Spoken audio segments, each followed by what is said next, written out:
ওই অবস্থায় যখন তার রূহটা কবজ করে নেওয়া হয়, কান্না করে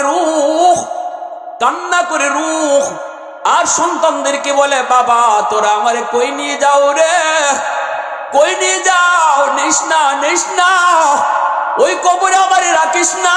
আমি দেখতেছি আগুন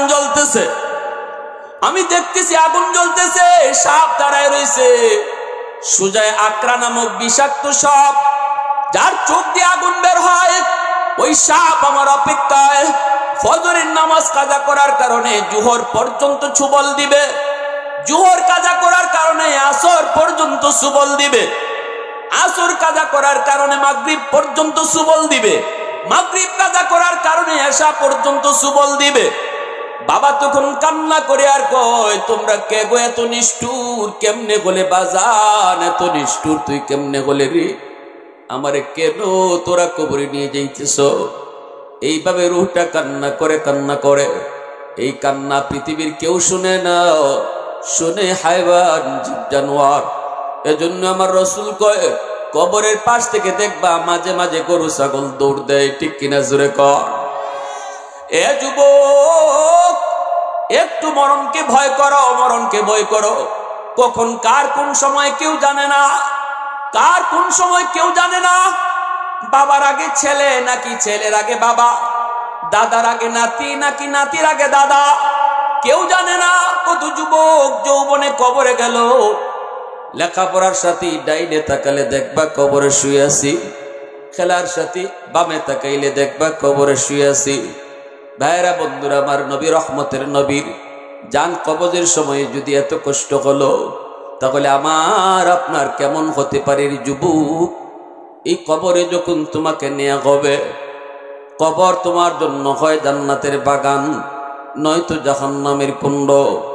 আল কবরু রাউযাতুম মিন রিয়াজিল জান্নাহ আও হুফরাতুম মিন হুফারিন নার।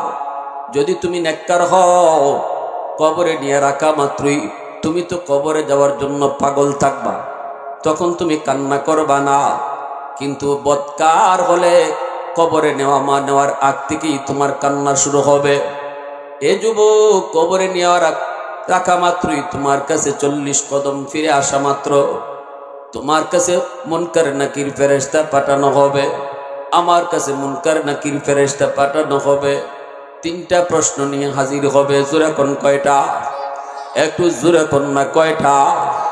মার রাব্বুকা ওয়া মা দীনুকা ওয়া মান হাদার রাজুল আল্লাযী বুইসা ফীকুম ইউকালু লাহু মুহাম্মদ। আমার আপনার প্রত্যেকের 60-70 বছরের হায়াতের জীবনটা একটা স্টেশনে দাঁড়ায় থাকার মতো। আমরা প্রত্যেকেই দাঁড়িয়ে আছি, এখানে খুব বেশি কিছু পাওয়ার বুদ্ধিমান এই কাজ করে না, খুব বেশি আশা করে না, সময় খুবই কম, ঠিক কিনা জোরে কম, সময় খুবই কম।